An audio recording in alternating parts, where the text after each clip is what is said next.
This is Delhi. Please stand by for our next broadcast. This is All India Radio. We now bring to you the recording of today's proceedings during the question hour in Lok Sabha. ये आकाशवाणी है. अभी आप आज लोकसभा में प्रश्नकाल के दौरान हुए कार्रवाई की रिकॉर्डिंग सुनेंगे. माननीय सभासदों, माननीय अध्यक्ष जी. 161, Dr. Alok Suman. Question number 161 by Dr. Alok Kumar Suman. Will the Minister of Women and Child Development be pleased to state A. Whether the government is implementing the Pradhan Mantri Mahila Shakti Kendra scheme on cost-sharing basis? If so, the details thereof and the challenges faced while implementing the scheme in the country, including Bihar. B. Whether any assessment of the scheme has been conducted. If so, the outcome thereof and the corrective steps being taken to overcome the shortcomings noticed therein. C. The states that are contributing their respective share of funds and the steps taken by the government to provide more funds. D. Whether the state governments, including Bihar, have sent proposals for setting up of more centers in various districts under the scheme. And E. If so, the details thereof and the proposals received and approved along with the funds released for Gopalganj district, Bihar. Shrimati Smriti Zubin Irani, Minister of Women and Child Development. धन्यवाद अध्यक्ष महोदय. बिहार में हमारे माननीय मुख्यमंत्री श्री नीतीश कुमार जी के द्वारा महिलाओं एवं बच्चियों के संरक्षा, सुरक्षा एवं सशक्तिकरण के लिए जमीनी स्तर पर अनेकों प्रोग्राम चलाए जा रहे हैं, जिसके बिहार में और हमारे गोपालगंज जिले में भी उसकी लाभ मिल रही है.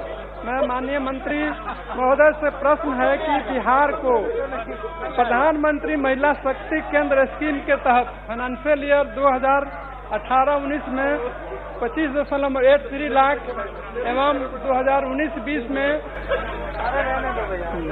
48.6 लाख एवं 2020-21 में शून्य सहायता दी गई. इसके कारण क्या है महोदय कि 2020-21 में शून्य सहायता दी गई है.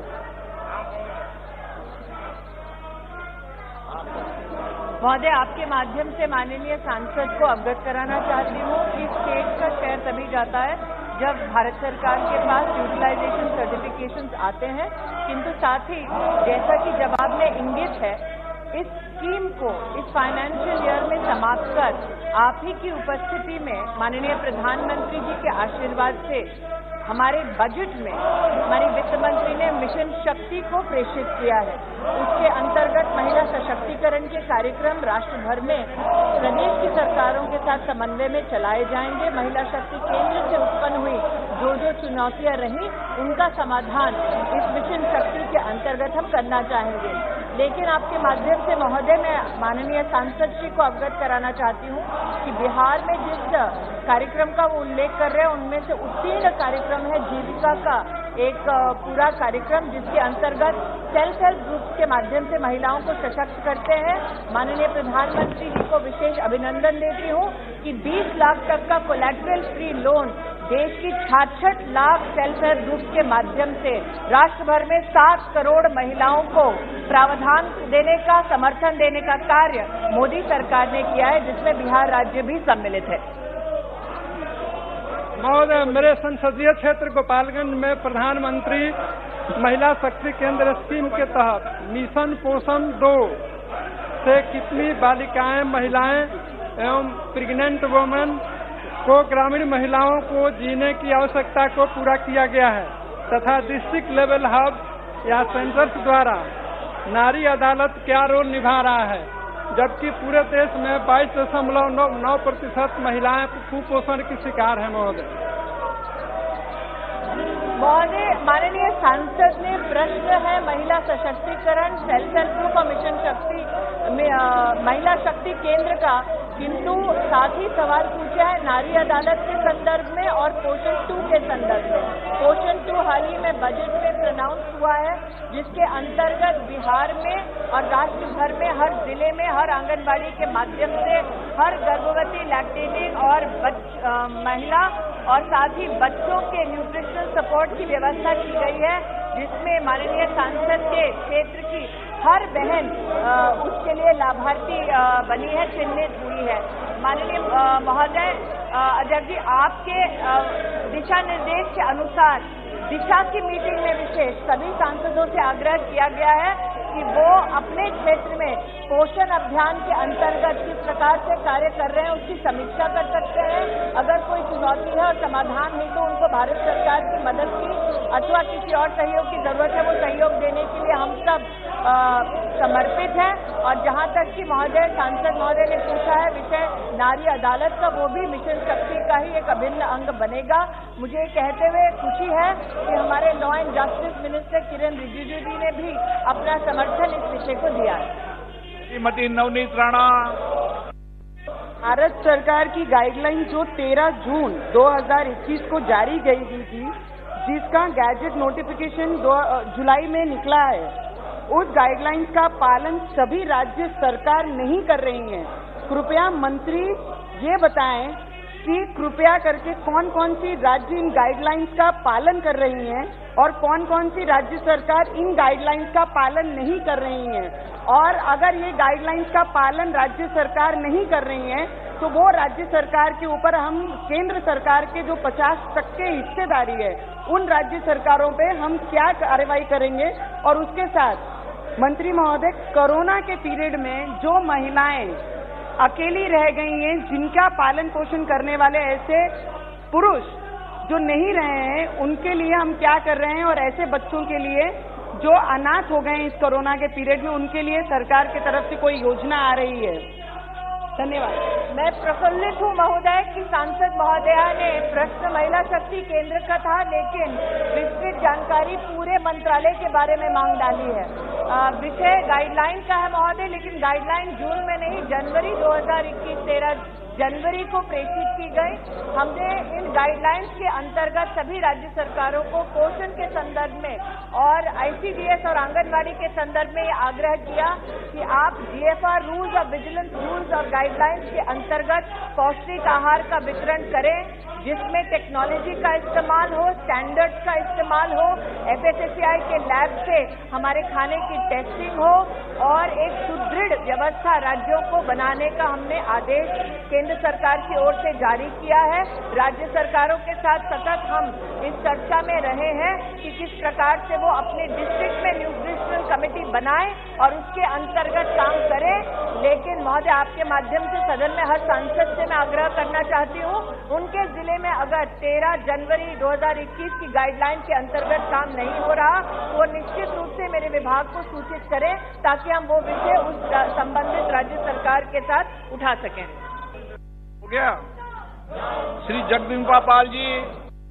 माननीय मंत्री जी ने काफी विस्तार से अपने मंत्रालय के बारे में दिया है और मुझे खुशी है कि हमारी सरकार ने इस मिशन शक्ति केंद्र के माध्यम से 20 लाख तक के कोलेटरल लोन्स महिलाओं को एम्पावर्ड करने के लिए किया है और करीब 66 लाख जो सेल्फ हेल्प ग्रुप हैं उनके लिए भी 7 करोड़ महिलाएं लाभान्वित हुई हैं। निश्चित तौर से मैं सबसे पहले अपने इस कदम के लिए अपने केंद्र सरकार को बधाई देता हूं। और जो एस्पिरेशनल डिस्ट्रिक्ट है, पोषण 2 के बारे में भी दिशा की बात कही, वो हम लोग करेंगे। लेकिन मैं माननीय मंत्री जी को आपके माध्यम से जानना चाहता हूं कि उत्तर प्रदेश में 8 एस्पिरेशनल डिस्ट्रिक्ट हैं और वो 8 एस्पिरेशनल डिस्ट्रिक्ट में जो इस तरीके से महिला मिशन शक्ति केंद्र अब स्थापित हुए हैं उसमें 8-8 ब्लॉक में, उसमें सिद्धार्थनगर भी है, बलरामपुर है, बहराइच है, श्रावस्ती है। तो इन केंद्रों के पोषण 2 के साथ और इनमें कौन से कदम उठाए गए हैं और कितना, इसमें मैं आपके माध्यम से जानना चाहता हूँ। माननीय महोदय ने जो प्रश्न किया है स्पीकर साहब, इसमें इन्होंने जानकारी मांगी है निश्चित रूप से लिमिटेड एस्पिरेशनल डिस्ट्रिक्ट की और महिला शक्ति केंद्र की स्कीम को डिसकंटिन्यू करने के पीछे एक कारण ये भी था कि इसकी एक लिमिटेशन थी ज्योग्राफिकल।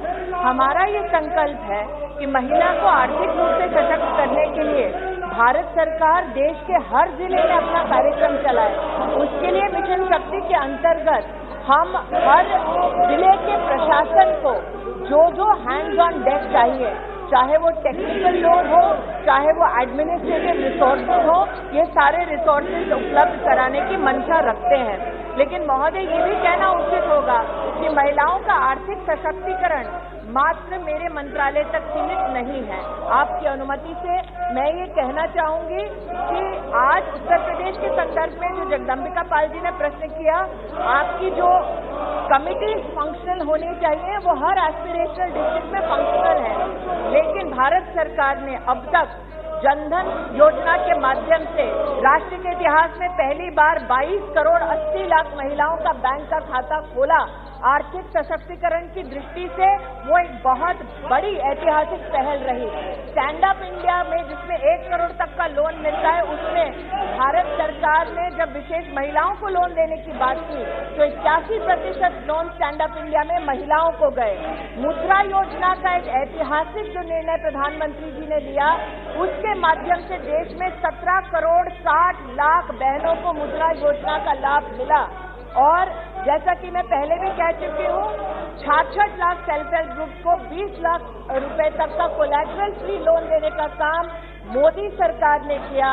और स्पीकर साहब, आप बार बार इस बात का उल्लेख करते रहे कि मनरेगा में महिलाओं की भागीदारी बढ़े। यही मंशा माननीय प्रधानमंत्री जी की रही।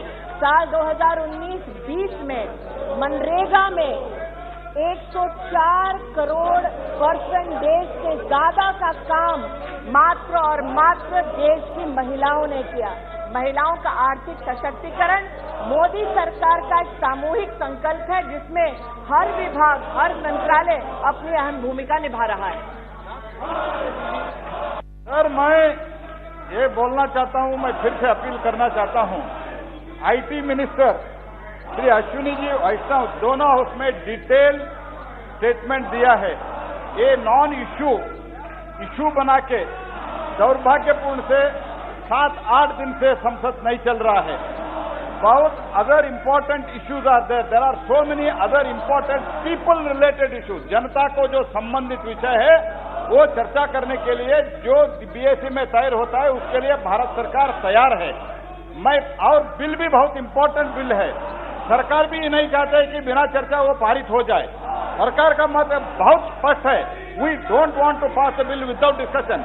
And there are, as I have already told, there are so many issues which are directly related to the poor people of India. Let them raise the issue, let them suggest. Government is ready for discussion, but most unfortunately, they are not allowing the parliament to run, and the question hour is the right of the members. All more than 350 members want the question hour.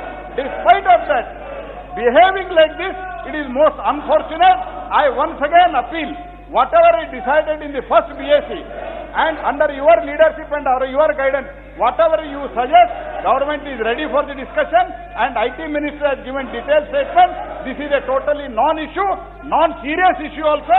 Kindly allow the house to function. Question number 162, Sri Adal Prabhakar Reddy. Question number 162 by Sri Adala Prabhakara Reddy, Sri Chandra Shekhar Bellana. Will the Minister of Ayush be pleased to state: A. The number of companies that have come forward to obtain license for manufacturing Ayush 64, state UT-wise. B. The details of approvals given to such companies by the state licensing authorities, along with the brand, market names of this drug. C. Whether the transfer of technology for such companies is possible through the Central Council for Research in Ayurveda Science, CCRAS, and the National Research and Development Center, NRDC. And D.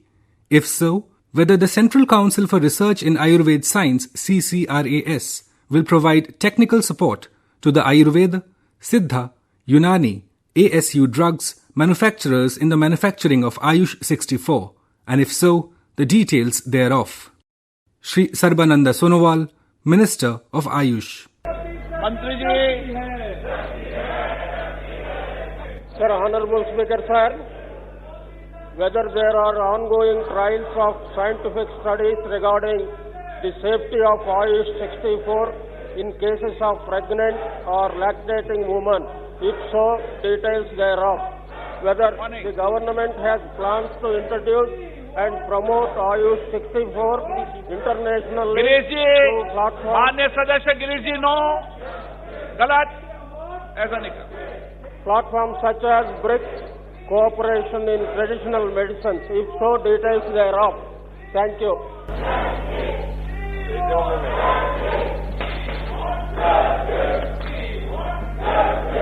Speaker, sir. Honorable member has whatever question he has raised in his reply. I'd like to let him know that all being taken into the scientific studies and research, and now this is confirmed that Ayush 64 is one of the most important medicine which can protect human life, and even during the COVID-19 pandemic, whatever experiment has been already conducted, it has been proved that it is beneficial for the human health. Thank you. Shri Belana Chandrasekhar. Honorable Speaker, sir, thank you very much. This is my supplementary question. Whether it is fact that the usage of I-64 formulation has shown a early recovery, shortened duration of hospital stay, etc. If so, the details thereof. Whether it is fact that there are still bottlenecks, production and distribution of ice.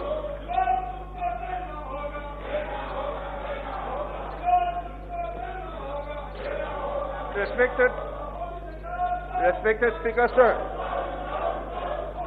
Ayush 64 and particularly now it has been proved that the person who is suffering from coronavirus, the mild and moderate and asymptomatic, this particular Ayush 64, whoever has consumed it, they got the relief.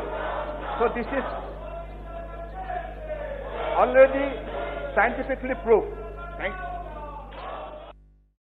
Question number 163 by Shri P.V. Midhun Reddy, Shri Magunta Srinivasalu Reddy. Will the Minister of Environment, Forest and Climate Change be pleased to state A. Whether the government has taken any measures towards achieving the national commitments of land degradation neutrality (LDN) and restoration of 26 million hectares of degraded land by 2030, with focus on sustainable and optimum utilization of land resources. B. If so, the details thereof. C. Whether in order to reverse land degradation, there is a need to revive the watershed management program, which includes afforestation and schemes aimed at conserving soil and water to check erosion, improve soil moisture, and increase recharge, and if so, the details thereof. D. Whether the government has released the latest version of Desertification and Land Degradation Atlas of India, and if so, the details thereof. And E. The other measures taken by the government to combat land degradation and desertification in the country. Shri Bhupender Yadav, Minister of Environment, Forest and Climate Change. माननीय सदस्य, sir, through yourself, I would like to ask the Honorable Minister, sir, as we all know that degradation of land has adverse impact on. Just a second. Sir, degradation of land has adverse impact on biodiversity, and studies have shown that almost we lose 24,000 species globally every year, sir, because of this degradation of land. So I want to know from the Honorable Minister, has the government conducted any research or has the government done any studies to quantify the number of species we are losing, biodiverse species we are losing every year, sir?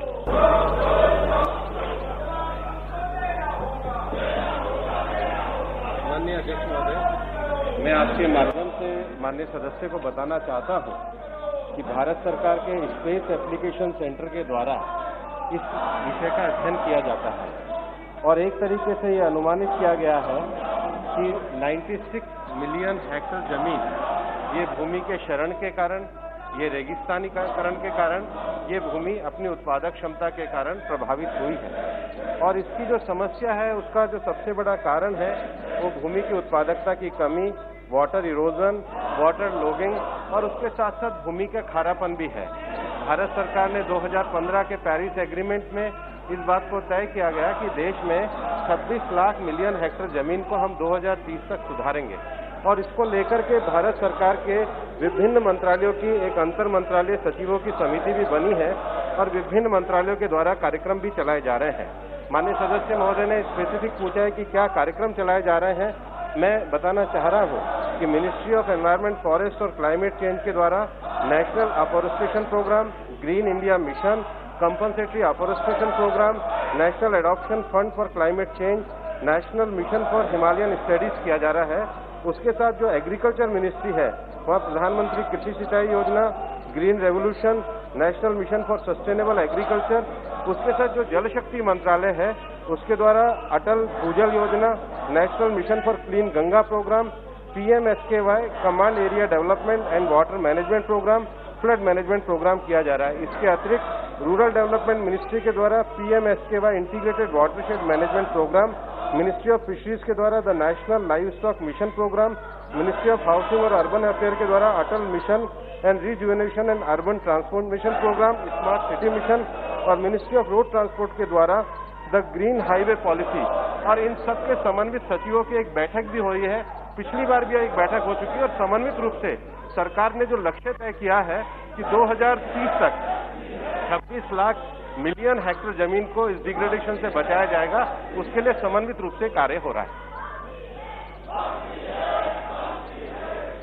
Sir, I would like to point out through yourself, sir, the minister is talking about protecting the degraded land. I am talking about biospecies loss, sir. I want to know specifically if there has been any study or the study which has quantified the species lost because of this biodegradation of land.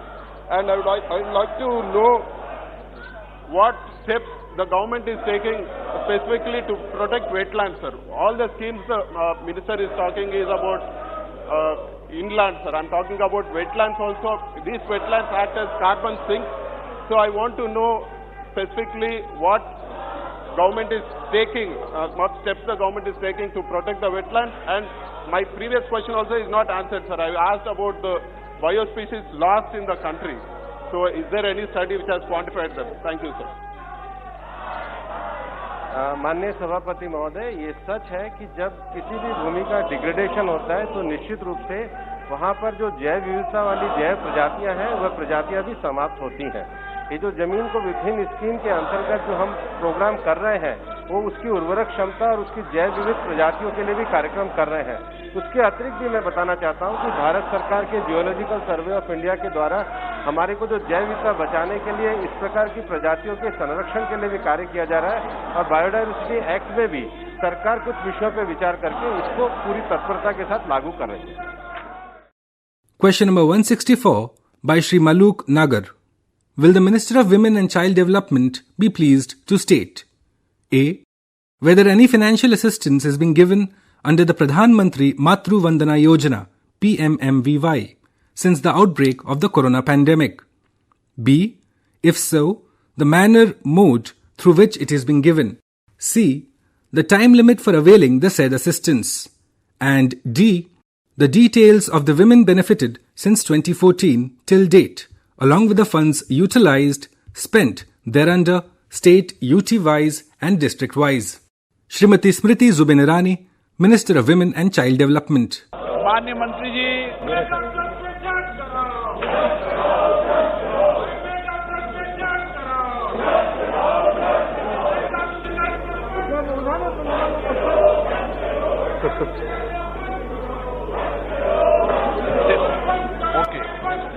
Question number 165, Dr. Arvind Kumar Sharma. Question number 165 by Dr. Arvind Kumar Sharma. Will the Minister of Health and Family Welfare be pleased to state A. Whether the government is aware that around 4 lakh people die in India every year waiting for an organ transplant, and if so, the details thereof. B. whether the government has taken note of various difficulties being faced by the receiver, that is, finances for transplant, post-transplant medication, legal complexities, non-uniform definitions, lack of necessary infrastructure, information gap, and by the donor like lack of awareness. C. If so, the details thereof. D. Whether the government has proposes to formulate any robust framework to facilitate organ transplant, and E. If so, the details thereof and the steps, measures taken in this regard. Shri Mansukh Mandaviya, Minister of Health and Family Welfare. धन्यवाद अध्यक्ष जी, ये बहुत ही important matter है अध्यक्ष जी। Vital organ donation का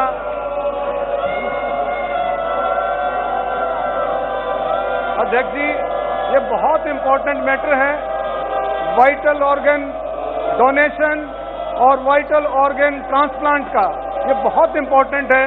मैं विपक्ष को भी कहना चाहूंगा, इसमें लोगों की बात है, इसमें आम आदमी की बात है, इसको जरा सुने। 5 लाख के करीब लोग हर साल उनको वाइटल ऑर्गन्स नहीं मिलते। हर साल 5 लाख के करीब लोगों की डेथ हो जाती है। माननीय अध्यक्ष जी, मैं माननीय मंत्री जी से पूछना चाहूंगा कि इस बारे में जो अवेयरनेस प्रोग्राम है, लोगों को जागरूक करने के जो प्रोग्राम है कि ज्यादा से ज्यादा लोग वाइटल ऑर्गन्स को डोनेट करें, उसके बारे में मैं मंत्री जी को से पूछना चाहूंगा कि क्या कोई ऐसी मुहिम है कि जो स्कूल से ही, क्योंकि बहुत जरूरी है लोगों को अवेयर करना। मैं ये जानना चाहूंगा क्या स्कूल के पाठ्यक्रम में भी मंत्री जी का ऐसा प्रोग्राम है कि बच्चों के से शुरू हो जाए कि भी उनको इस इंपॉर्टेंस की कि भाई इसमें लाइफ की क्या इंपॉर्टेंस है, डोनेशन की क्या इंपॉर्टेंस है वाइटल ऑर्गन्स की। ये स्कूल के पाठ्यक्रम से, कॉलेजों में, इंस्टीट्यूशंस में। और मंत्री जी, इसमें कई तरह के अंधविश्वास हैं। लोग जब डोनेशन की बात जब आती है ऑर्गन्स के, तो मैं कहूंगा कि धार्मिक संस्थाएं, धार्मिक गुरु, हर धर्म के गुरु, धार्मिक संस्थाएं और धार्मिक सामाजिक संस्थाएं इसमें जुड़ करके लोगों को जो है जागरूक करें। और मैं मंत्री जी से ये पूछूंगा कि भी क्या स्कूल के पाठ्यक्रमों में इसका लोगों को अवेयरनेस के लिए, स्कूल के बच्चों को अवेयरनेस के लिए इस प्रोग्राम को जोड़ेंगे, ये मैं पूछना चाहूंगा। माननीय अध्यक्ष महोदय, माननीय सदस्य ने जो प्रश्न उपस्थित किया है बहुत महत्वपूर्ण है। ऑर्गन डोनेशन और वर्तमान समय में जिस तरह से मेडिकल साइंस आगे बढ़ रहा है और ये मेडिकल साइंस का उपयोग लोगों की जिंदगी को बचाने के लिए हो, इसलिए दुनिया में बहुत कुछ कार्य हुए हैं, इंडिया में भी उसके ऊपर कार्य चल रहे हैं। खास करके ऑर्गन के संदर्भ में हम बात करें तो हमारे यहाँ kidney, liver, heart, lungs, intestine, pancreas जैसे ऑर्गन उसका रिप्लेस करने के लिए या तो ये सब ऑर्गन लोगों को आसानी से मिल सके, इसलिए भारत सरकार की ओर से नेशनल ऑर्गन ट्रांसप्लांट प्रोग्राम चलाया जाता है। और नेशनल ऑर्गन ट्रांसप्लांट प्रोग्राम के अंतर्गत नेशनल लेवल पर, स्टेट लेवल पर अथॉरिटीज गठित की गई है, ऑर्गेनाइजेशन गठित किया गया है, रीजनल व्यवस्था की गई है और ये माध्यम से व्यापक पब्लिक अवेयरनेस का कार्यक्रम चलाया जाता है। इस ऑर्गेनाइजेशन के द्वारा माननीय अध्यक्ष महोदय एक वेबसाइट भी क्रिएट की गई है। वेबसाइट के माध्यम से जिसको ऑर्गन चाहिए वो भी उसमें एंट्री करते हैं और जो डोनेट करना चाहते हैं वो भी ये वेबसाइट पर अपना रजिस्ट्रेशन करवाते हैं। दुनिया के सापेक्ष में इंडिया में अभी ऑर्गन ट्रांसप्लांट का रेशियो बहुत कम है, लेकिन वो बढ़े उसके लिए भारत सरकार लगातार कोशिश कर रही है। उसके लिए टोल फ्री नंबर भी रखा गया है। उसके लिए व्यापक तौर पर नंबर ऑफ टाइप्स की एनजीओ भी प्रयास करती है, स्टेट गवर्नमेंट भी प्रयास करती है, सेंट्रल गवर्नमेंट भी प्रयास करती है और जनता के बीच में व्यापक पब्लिक अवेयरनेस हो और ये अवेयरनेस का लाभ वो ऑर्गन ट्रांसप्लांट के लिए जो जरूरियातमंद व्यक्ति है उसको मिले, इस दिशा में कोशिश की जा रही है।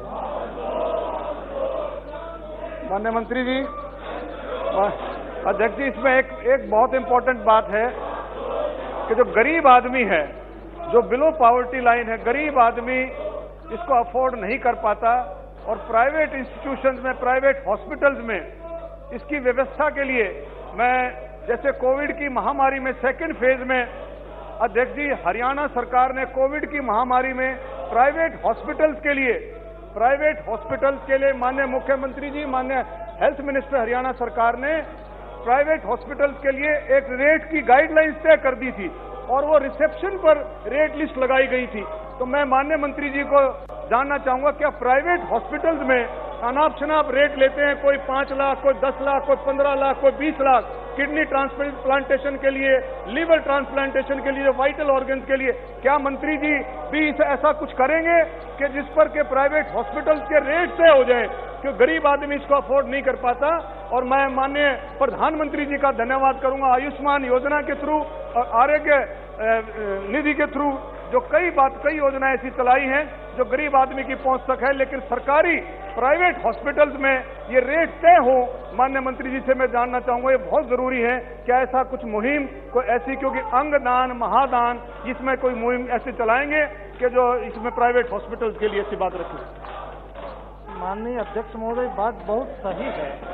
अंगदान ये महादान है और अंगदान करना और अंगदान में सहयोगी होना और अंगदान करने वाले गरीब लोग, या तो जिसको अंग चाहिए ऐसे गरीब लोग, उसको ज्यादा खर्च न हो और एफोर्डेबल ट्रीटमेंट मिले, उसको ट्रांसप्लांटेड हो सके, इसलिए व्यवस्था करना बहुत आवश्यक है।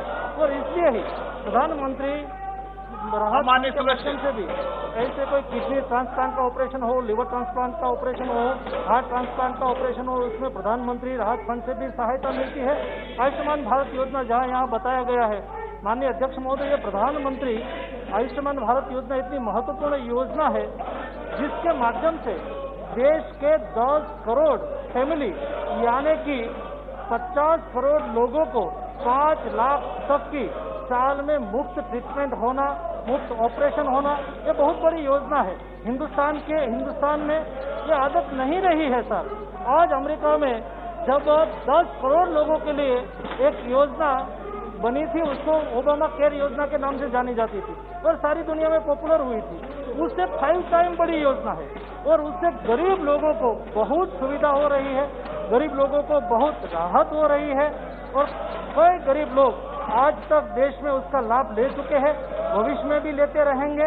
इस तरह से देश के गरीब लोगों को स्वास्थ्य की सुविधा मिले, ऑपरेशन की सुविधा मिले, इसलिए भारत सरकार कटिबद्धता से काम कर रही है। आलूवालिया जी। महोदय, जब देवताओं और असुरों के बीच युद्ध हो रहा था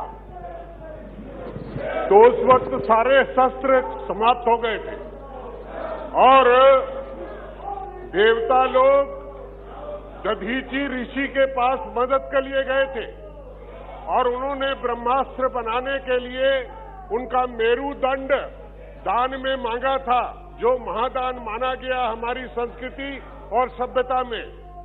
हमारे यहाँ अंगदान की सारे प्रयोजन बने हैं, प्राधिकार बने हैं, किंतु अभी भी जब कहीं कोई एक्सीडेंट हो जाता है और अगर उसके परिवार वाले उसका अंगदान करना चाहते हैं, लंग्स देना चाहते हैं, किडनी देना चाहते हैं, आंख देना चाहते हैं या हार्ट और लीवर देना चाहते हैं, तो उसको कम समय में सही जगह पहुंचाने की व्यवस्था के लिए ग्रीन कॉरिडोर की जरूरत पड़ती है और हेलीकॉप्टर सर्विस की जरूरत पड़ती है। अभी तक हमारे देश में हेलीकॉप्टर सर्विस उसके लिए कोई नियुक्त नहीं हुई है। मैं समझता हूं इसकी योजना को पूरा रूप देने के लिए, इतना बड़ा देश है, वहां इसकी helicopter service with doctor and paramedics तैयार रहना चाहिए, जो कि उसको पहुंचा सके गंतव्य स्थान तक। धन्यवाद सर। माननीय अध्यक्ष महोदय, विषय बहुत महत्वपूर्ण है।